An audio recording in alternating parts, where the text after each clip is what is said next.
દુનિયા તમને ગમે કે બ્રહ્મા વિષ્ણુ ને મહેશ આવીને કદાચ કહે ને કે આમ, પણ કોઈ મારી સમાધિને ખોલવાની વાત ન કરતા. અને આ ત્રીજી પેઢીએ પીર પાકશે, હું તમને વરદાન આપું છું. જો આના ઉપરથી જ આપણને ખબર પડે કે આપણા જ આપણને નથી સમજી ગયા, બીજાની શું વાત કરીએ. ભલા પોતાના જ પોતાને નડ્યા છે. આ પ્રહલાદને કોણ નડ્યું? એનો બાપ. મીરાને કોણ નડ્યું? રાણો. નરસિંહ મહેતાને કોણ નડ્યું? એની નાત. પાંડવોને કોણ નડ્યા? કૌરવ. પોતાના જ નડ્યા છે બધાને. એટલે આપણા આપણને નડે ને એટલે રોજના નો રો સમજી લેવાનું ઠાકર ત્રાજવે આવ્યો હોય તો જ આપણા આપણને નડે. નકર જસ્તણ સુધી અમને ઓળખે ને પડખે મરેલા રહ્યા ન ઓળખે. ઈશ્વર ત્રાજવે હોય તો જ બાપુ તમને આપણા નડે. રામદેવજી બાપાને ખબર હતી મેં વચન આપ્યું છે હરભુજીને, અને હરભુજીને મારે મળવું પડશે, અને હરભુજીને મળીશ ને એટલે આમને શંકા જાગશે. એટલા માટે બધાને ભેગા કરી રામદેવજી બાપાએ આ વાત કરી કે દુનિયા તમને ગમે એ વાત કરે પણ સમાધિને તમારે ખોલવાની વાત ન કરતા. અને બધું કાર્ય પૂરું થઈ ગયું. અને આ વાત ઉડતી ઉડતી ઉડતી ઉડતી બાપુ હરભુજીના કાને પડી કે રામદેવજી બાપા સ્વર્ગસ્થ થઈ ગયા. હરભુજી માનતા નથી, ખોટી વાત બને જ નહીં. તો વચનનો પાકો માણસ છે. મને કીધું છે હું તને મળ્યા વગર નો જાઈશ ને, નહીં જાય જ નહીં કોઈ દી જિંદગીમાં ન બને. હરભુજી દુનિયા વાત ગમે કરે કે હરભુજી ન આ પાડે. રામદેવજીને દુનિયા ઓળખતી હોય કે ન ઓળખતી હોય, હું એને પાણીથી ચોટી સુધી ઓળખું છું. મને મળ્યા સિવાય નો જાય જ નહીં કોઈ દી. કોકે કીધું કે પણ અમે ન્યા જ હતા. ઈ કે તોય ન માનું, હું જાઉં ન્યા અને ન્યા મને જોઈને પાકું થાય કે ગયા તો જ માનું. બાકી તમારી બધાની વાત તમે ભલે ન્યા હાજર હોય તોય ન માનું. અને બાપુ ન્યાથી ચડ્યો ઘોડે. હો બગાડ ધાડ કરતો આવ્યો રણુજાના સીમાડે આવે. અને રણુજાના સીમાડે બાપુ ઘોડો લઈને આવ્યા ને, એ સીમાડે રામદેવજી બાપાના ઘોડા ચરે છે અને રામદેવજી બાપા બેઠા છે. અને બાપુ હરભુજીની કહું મડી તૂટવા કે આ દુનિયા તો જો હાલી નીકળી દે. મારો બાપ આ બેઠો છે ને દુનિયા કહે છે વહી ગઈ વહી ગઈ. બાપુ આ કોની પાસે વાતો કરી? ખાનારા નથી મળતા, નાખવું ક્યાં વાડમાં? ખાનારા તો જોઈએ બાપુ વાતો તો કંઈક પડી છે. આ હમણાં ગાની વાત કરી બાપુ, આ વાત નાની એવી લાગે? તમે ઊંધડું બેઠું કરીશું? અરે હું તો એમ કહું છું કે આ જીવે એને મારો નહીં તો તમે જીવતા જ કર્યા છે. ઈ હરભુજી બાપુ જો વાણિયા બને હરભુજીને હૈયે હરખપાડ ગોરલા ચડંતા દીઠા રામાપીર. માણા જો આમાં એવું ગાય છે. હું તમને સમજાવું. તમારા અમુક વાતો તમારે છે ને કે કોઈ ગાતા હોય ને મારી વાતને યાદ કરવાની, કાન માંડીને સાંભળવાનું શું ગાય છે. આવડા અમુક એવું ગાય છે કે હરભુજીને હૈયે હરખપાડ ઘોડલે સડતા દીઠા રામાપીરને. ઘોડે સડતા દીઠા એમ નથી. ઘોડલા ચરણતા દીઠા રામાપીરના. રામાપીરના ઘોડા ચરે છે. રામદેવજી બાપા સાંયે બેઠા છે. બધા સડે એમ કે છે. વાણી કે છે સરે. આ શબ્દની મારા ભાઈ શબ્દ અડી જાય ને બાપુ કામ થઈ જાય. આ શબ્દ જ નથી અડતો. એક મૂર્તિકાર હતો ને, મૂર્તિકાર ત્રણ મૂર્તિ બનાવી અને રાજમાં લઈ ગયો. પેલા તો એવું હતું ને, રજવાડા હતા એમાં કોઈ સારું ભરત હોય, સારું ગૂંથણ હોય, હારા કોઈ મોજડી બનાવે, સારી મૂર્તિ બનાવે, રાજમાં જાય. અને એને એમ થાય કે ભાઈ રાજમાં એની કિંમત મળે. એ રાજમાં ગયો બાપુ. એક મૂર્તિકાર ત્રણ મૂર્તિ લઈ અને રાજમાં ગયો અને રાજાની સામે મૂકી અને કીધું બાપુ આ રાજમાં શોભે એવી છે ને મૂર્તિ, એટલે હું આ રાજ માટે લાવ્યો છું. એટલે બાપુએ કીધું કે ના ના મૂર્તિ સારી છે પણ આની કિંમત શું? એટલે મૂર્તિકારે કીધું ઈ પેલી મૂર્તિ હતી ને કે આના 10 રૂપિયા, બીજી હતી ને કે 100 રૂપિયા, અને ત્રીજી હતી ને કે 1000. રાજા કે મૂર્તિ તો તને હરખી જ લાગે. કે હરખી લાગે પણ આ બધા રોટલા કુટાય ને તમારા મફતના પૂછો તો કે આમાં કઈ ખબર પડે છે? ત્રણ માંથી કઈમાં બધા જોયું વજન, લંબાઈ, ડિઝાઇન, કલર, ઊંચાઈ, વજન એક હરખી ત્રણે મૂર્તિ. પણ નક્કી ન થયું કે આના 10, આના 100, આના 1000 આવું કેવું? પછી એક મૂર્તિકાર હતો ને, એને એક મૂર્તિમાં કાનમાં હળી નાખી નાનપણા કાનમાં કાઢીને એ કે આ 10 રૂપિયા વાળી. બીજી મૂર્તિ હતી ને કાનમાં હળી નાખીને મોઢે નીકળીને એ કે આના 100 રૂપિયા. અને ત્રીજી મૂર્તિ હતી ને કાનમાં હળી નાખીને પેટમાં જઈને કે આના 1000. હવે કઈ નક્કી થાય છે? રાજા કે મફતના ખાતા હોય ને એને કઈ અસર ન થાય. તું કે ને જમા આટલો બધો ફેર છે. ઈ કે આ કાને હાંભળે ને આ કાને કાઢે ને એના 10 રૂપિયા આવે બાપુ.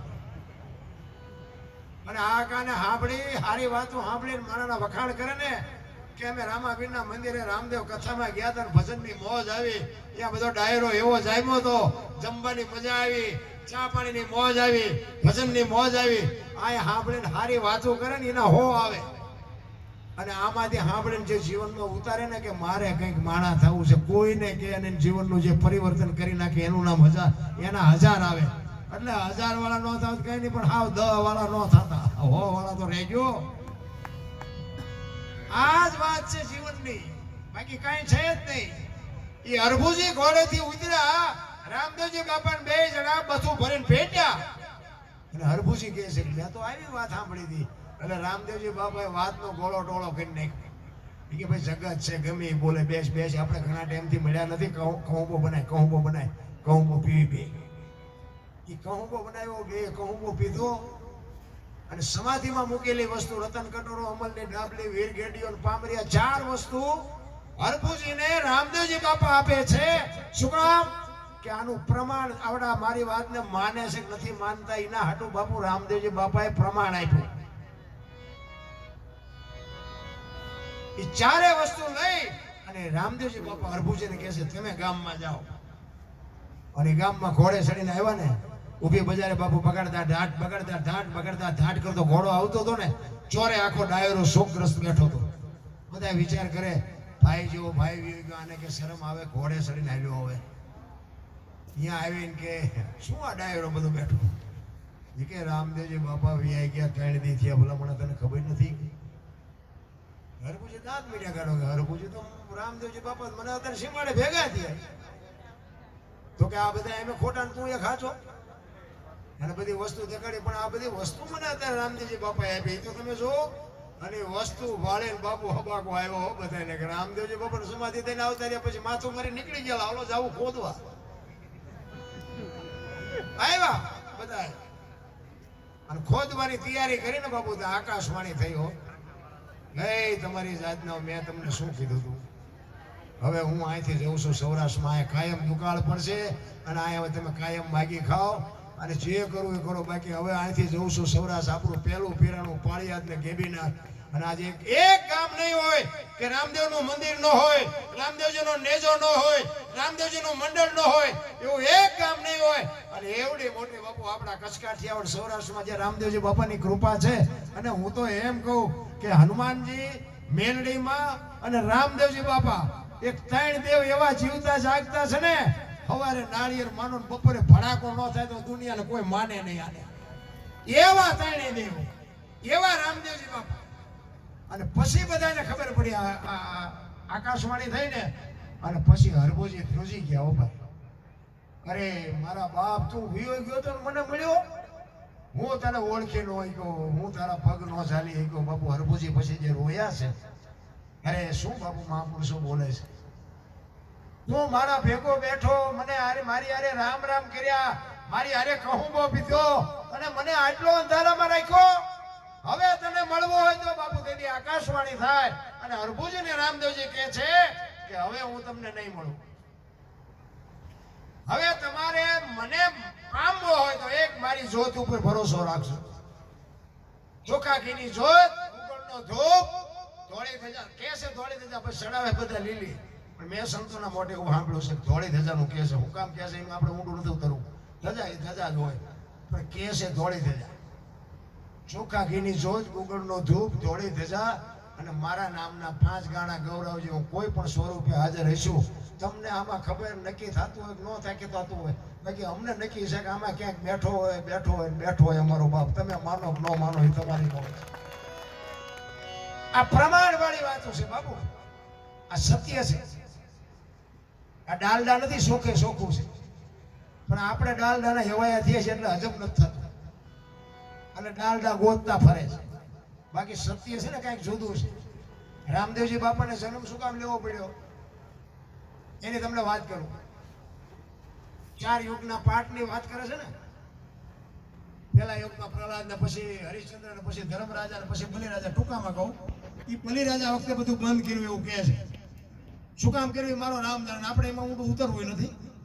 કહેવાનો મારો મિનિંગ એ પાઠની પરંપરા અહીંયાથી બંધ થઈ બલિરાજા વખતે. અખિલ બ્રહ્માંડના માલિકને એમ થયું કે કાલની પેઢીને ખબર કેમ પડશે કે આને પાઠ કહેવાય. પાઠની પરંપરા બંધ થઈ ગઈ, કોઈ પાઠ કરતું નથી. એ પાઠની પરંપરા ચાલુ રાખવા માટે બાપુ અખિલ બ્રહ્માંડના માલિકને જન્મ લેવો તો જન્મ લેવો ક્યાં? એવું ઘર તો જોઈએ ને, પુણ્યશાળી કોઈક એવો આત્મો હોય તો અહીંયા લેવાય ને, કે રાકા ઢાકા ત્યાંથી આવે નહીં. અને આ અજમલ રાજાને બાપુ દીકરાની ખોટ હતી અને એને અહીંયા આવવાનું હતું, ના બેયનો બાપુ મેળ પડી ગયો. અને અજમલ રાજાને બે ભેગા થયા અને પછી અજમલ રાજા કહે છે કામ મને દીકરો આપો, નકર હું મારો દેહ પાડી દઈશ. રામદેવજી બાપા કૃષ્ણ પરમાત્મા બાપુ વચન આપ્યું તારા ઘરે દીકરો થાય જા. પછી કે પ્રભુ તમે દીકરો થઈને આવો તો.